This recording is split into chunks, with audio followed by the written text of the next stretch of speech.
കേരളം ശരിക്കും ഞെട്ടിച്ച് കേട്ടോ. പൊളി. ഇതേ ഇരിക്കുന്ന സാധനം കണ്ടോ, ഇത് പഴയ ലൈസൻസ് ആണ്. പഴയ ആളുകൾക്കൊക്കെ അറിയാമായിരിക്കുമല്ലോ, ഇത് പേപ്പർ ലൈസൻസ് ആണ്, ബുക്ക്.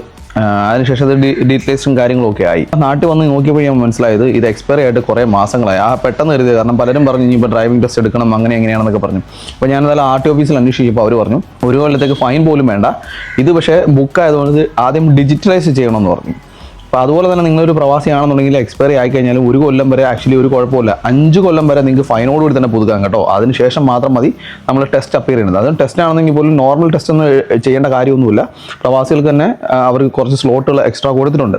അപ്പം ജസ്റ്റ് നമ്മൾ വണ്ടി കാര്യങ്ങളൊന്നും ഓടിച്ച് കാണിച്ചാൽ മതി. അത് പക്ഷേ ഏതെങ്കിലും ഒരു RTO അല്ലെങ്കിൽ ജോയിൻറ്റ് RTO ഒക്കെ ആയിട്ട് ബന്ധപ്പെട്ട് കഴിഞ്ഞാൽ അവർ അതിനുള്ള അവസരം ഉണ്ടാക്കി തരും. RTO ഓഫീസ് പറഞ്ഞു ഇത് ആദ്യം ഡീറ്റെയിൽസ് ചെയ്യണമെന്ന് പറഞ്ഞു. അപ്പോൾ അപേക്ഷയൊക്കെ എഴുതി കൊടുത്ത് കഴിയുമ്പോൾ അവരൊരു ആപ്ലിക്കേഷൻ നമ്പറും കാര്യങ്ങളെല്ലാം, അതിൻ്റെ ഡോക്യുമെൻറ്റേഷനും കാര്യങ്ങളെല്ലാം ഈ ആപ്ലിക്കേഷൻ നമ്പർ വെച്ച് അപ്ലോഡ് ചെയ്യാൻ പറഞ്ഞു. അപ്പോൾ നമുക്കൊരു അപ്രൂവൽ വരുമെന്ന് പറഞ്ഞു. അപ്രൂവൽ വന്നതിന് ശേഷം ഏതെങ്കിലും അക്ഷയയിലോ ജനസേവയിലോ അല്ലെങ്കിൽ അവിടെ തന്നെ സിസ്റ്റത്തിൽ കയറ്റി കഴിഞ്ഞാൽ നമുക്കൊരു ഫോം പ്രിൻ്റ് ഔട്ട് എടുക്കാം. പ്രിൻ്റ് ഔട്ട് എടുത്തതിന് ശേഷം നമ്മൾ മെഡിക്കലും ഐ ടെസ്റ്റും കാര്യങ്ങളും എല്ലാം നമ്മൾ ചെയ്യണം. നമ്മുടെ കേരളമല്ലേ, എല്ലാം വളരെ പെട്ടെന്ന് തന്നെ ചെയ്തു. ഇതെല്ലാം സിസ്റ്റത്തിൽ കയറ്റി. ഈവൻ അക്ഷയയിലെ സ്റ്റാഫുകളാണെങ്കിൽ പോലും പറഞ്ഞ ഒരു 2-3 ആഴ്ച എടുക്കുമെന്ന് പറഞ്ഞതാണ്. ഈ 3 മണിക്കാണ് ഞാൻ RTO കാണുന്നത്. ഈ സംഭവങ്ങളെല്ലാം കയറ്റും, പിറ്റേന്ന് OTP വരുമെന്നൊക്കെ പറഞ്ഞു. ഐ ടെസ്റ്റും കാര്യങ്ങളും എല്ലാം ചെയ്ത് അടുത്ത ദിവസം 3-3:30 ആയപ്പോഴത്തേക്ക് എല്ലാം അപ്രൂവ് ആയി. എനിക്ക് ഈ സംഭവം കൈ കിട്ടി. ഈ ലൈസൻസ് മാറാൻ എനിക്കെടുത്ത് വെറും 24 മണിക്കൂറാണ്. 24 മണിക്കൂർ.